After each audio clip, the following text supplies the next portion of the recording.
সহ 5 দফা দাবিতে আন্দোলনের ডাক দিল জামায়াত ইসলামী। ফেব্রুয়ারিতে নির্বাচন হবে না। দর্শক, কঠিন আন্দোলনের ডাক দিয়েছেন বাংলাদেশের জামায়াতে ইসলামী। নির্বাচন ফেব্রুয়ারিতে নয়, 4 থেকে 5 বছর পিছিয়ে যাবে। বিস্তারিত থাকছে এই ভিডিওতে। অবশ্যই লাইক এবং সাবস্ক্রাইব করে পাশে থাকবেন নিত্য নতুন ভিডিও পেতে।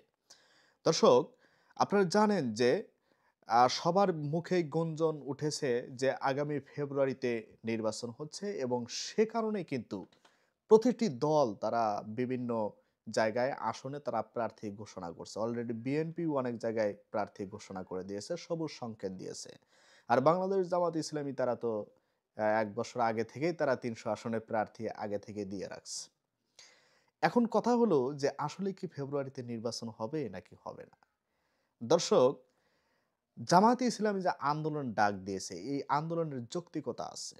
তার মানে গণভোট আগে দিতে হবে। গণভোট যদি আগে না হয়, ধরেন নভেম্বর এবং ডিসেম্বরে যদি গণভোট না হয়, আর জুলাই সনদ যদি বাস্তবায়ন না হয়, তাহলে এই সরকার ফেব্রুয়ারিতে নির্বাচন দিতে পারবে না। ফেব্রুয়ারিতে কোন সংবিধানের অনুযায়ী নির্বাচন দেবে? ৭২ সংবিধানে কি লেখা আছে ফেব্রুয়ারিতে নির্বাচন? এবং ৭২ সংবিধানে কি লেখা আছে যে একজন সরকার পালিয়ে গেলে আরেকজন সরকার কিভাবে সেখানে বসবে? লেখা নেই। তার মানে কি জুলাই সনদ আগে বাস্তবায়ন করতে হবে।